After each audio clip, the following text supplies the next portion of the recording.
De todos los prejuicios que se pueden tener al ver anime, al que más puedo entender es el repelús a los isekai.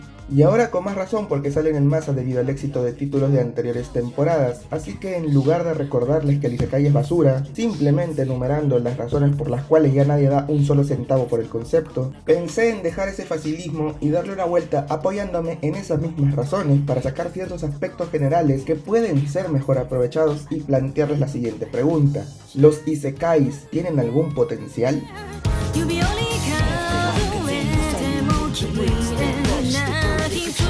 Lo primero a cuestionar en un anime de estas características es que son formularios, escudándose siempre en un simple cambio de avatares para tener un aire distintivo. El problema no va tanto en los tropos para plantear sus personajes o en algunos de los temas que van a tratar, sino en cómo es ejecutado, ya que ese punto será el verdadero distintivo de lo que inicialmente se planteó. El problema del isekai es que no ejecuta bien sus tropos y solo quiere ser un método de escapismo al putaku promedio, con fantasía de poder y un harem de chicas bien tetonas que piden a gritos el falo penetrador del protagonista. Es más, me atrevería a decir que ya ni siquiera el putaku promedio da algo por el isekai, a menos que seas un cavernícola rodeado de envolturas de frituras y botellas de gaseosas, o un hikikomori japonés.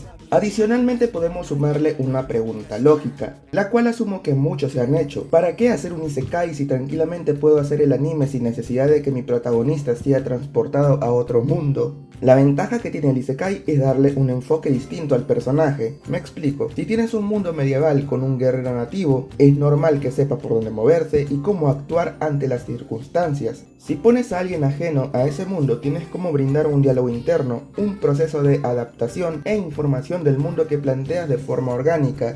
Eso también sirve para crear conciencia en el espectador. Si el personaje principal es tu típico hikikomori y lo pones como un overpower, se hace un visionado tóxico porque no estás brindando ningún tipo de mensaje con ello, sino alimentando la fantasía del mismo.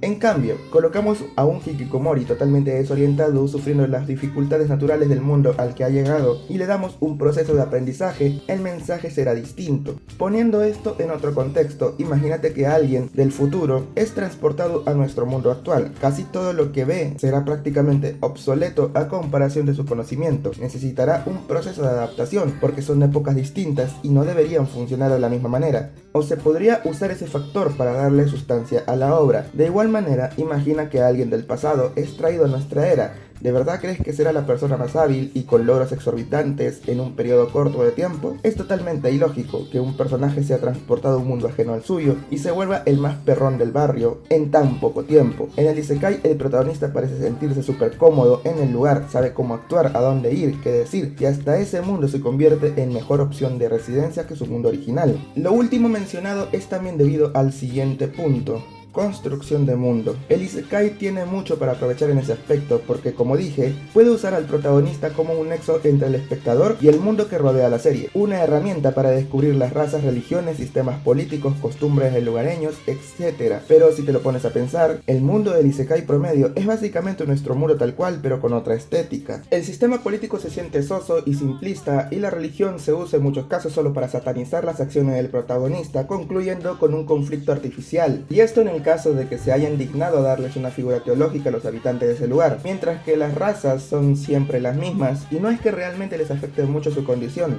¿Por qué el drama social o político es inexistente en esta clase de títulos y por qué no se aprovecha en tener un sujeto ajeno a esto para darle un énfasis en cómo los habitantes sienten esos conflictos? Hasta dicho de esa forma parece una quimera, porque todo se reduce en vencer al malo de turno, que simplemente es el malo porque sí, y esa es la misión absoluta. Todo lo mencionado hasta el momento es teniendo en cuenta el común denominador del isekai como mundo de fantasía medieval, porque solo cambiando algunas cosas podríamos encajar perfectamente dichos elementos en uno de mundo bélico, o mundo tecnológico, o mundo que quieras, pero el más visible es el primero, mundo isekai con fantasía medieval, y que por alguna razón, sin necesidad de aflorar de un videojuego, termina teniendo terminología RPG. ¿Acaso se imaginan a un guerrero medieval yendo a farmear al campo y viendo sus stats en una pantalla digital que aparece porque los cojones de Dios se lo permitieron? Este punto lo puedo entender si el mundo al que es transportado nuestro protagonista deriva de un juego, pero en el otro caso es realmente estúpido. El desarrollo físico de los personajes debe ser planteado acorde a la situación, o sea, si vas a colocar un entrenamiento para hacerlo más hábiles, que este sea verosímil dentro del mundo que propones, que se vea el progreso de los personajes y no simplemente que dominen todo tipo de poderes de la noche a la mañana, porque otra vez el problema no va si dicha serie tiene toques de fantasía o no, sino en que los niveles de poder anexados a la fantasía de la obra no tienen lógica alguna, y mucho menos tienen consecuencias relevantes en los personajes. Solo basta con que descansen o saquen una medicina para recuperar fuerzas, y esto, como sabrán, no es una exclusividad del Isekai, pero es más la escritura que coge para beneficio propio y por la flojera de los autores. Teniendo en cuenta los niveles de poder, podemos obviar las batallas. Demos por hecho que este ámbito prácticamente es obligatorio del título de este corte. Sin embargo, no podemos dejar de lado los peligros que presenta el escenario donde se desenvuelven los personajes. Suponiendo que es un lugar hostil o en plena guerra, difícilmente nuestro protagonista pasa alguna dificultad real. Pero bueno, si casi es inexistente el cuestionamiento de lo que le está sucediendo,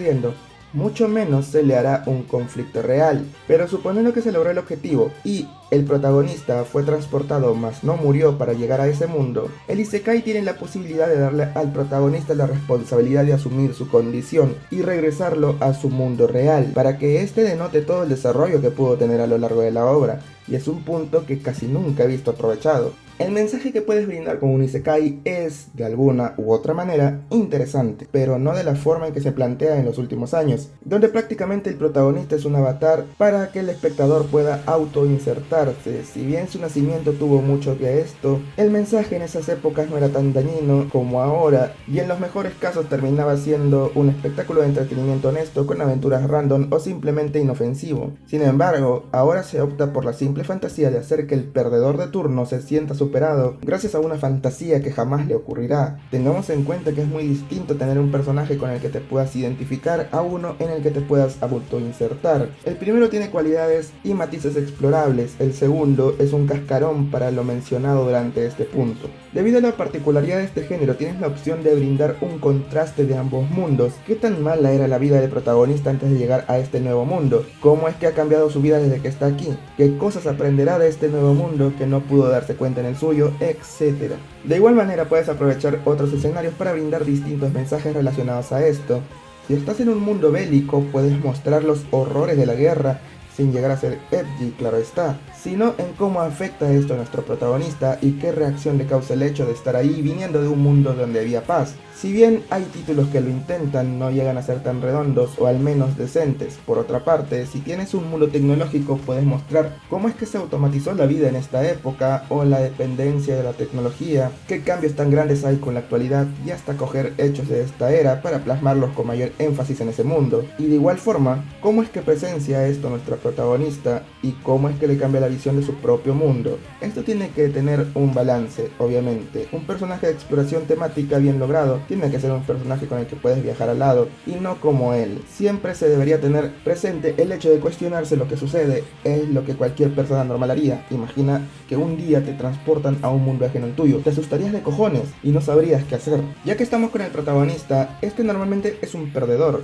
¿Se debería cambiar esa fórmula? Una respuesta rápida sería positiva, pero pensándolo bien es una buena forma. Es decirle al espectador natural de este tipo de series que debe cambiar y que la fantasía no es necesariamente linda como cree, que no va a ser el más poderoso del universo ni que va a dominar distintos tipos de magia y ser reconocido por el reino, tampoco va a estar rodeado de mujeres. Si no le hacen caso en la vida real, si no ha logrado nada en el mundo real, ¿por qué debería pasar lo contrario en otro mundo? Usando la misma lógica del Isekai moderno, podríamos decir que sería interesante ver a un tipo que lo tiene todo en la vida, sea transportado a otro mundo y quitarle dichos privilegios. El aprendizaje sería igual de potente que el anterior caso. Puede que se hayan intentado ciertos esbozos, pero creo que finalmente terminarían en lo mismo, desaprovechados en su totalidad.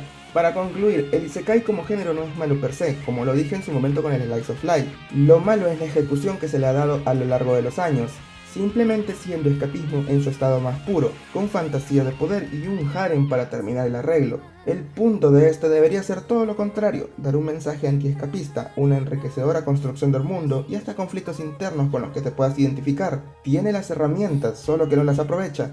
Esto es en mayor parte por la popularidad en su país de origen, pero no es ajeno al resto del mundo. Hasta los neketsus, que también son una plaga, tratan de encaletar mejor su estado formulario. El Isekai es descarado en ese sentido. y sigue siendo consumido, pero habiendo recorrido los puntos generales de este tipo de obras y viendo que tienen cierto potencial desperdiciado, quiero que me digan ustedes, ¿en realidad el Isekai tiene algún potencial? ¿Vale la pena seguir esperando por uno que rompa el esquema? ¿O vamos a tener que refugiarnos en obras que intentaron ser diferentes y por ello son de las pocas rescatables? En realidad, lo mejor que pudo ofrecer en los últimos años es una comedia que se burla de sí misma. Los invito a dejar sus comentarios, quiero que formulen algo que aporte y no quedarse en si son basura o no, porque yo no estoy hablando de títulos en particular, estoy hablando del género. Es obvio que de ninguna manera puedo encontrarle salvación a un anime como el Isekai del smartphone. Comenten sobre los aspectos que tienen género para aprovechar, a partir de ello me gustaría saber sus impresiones.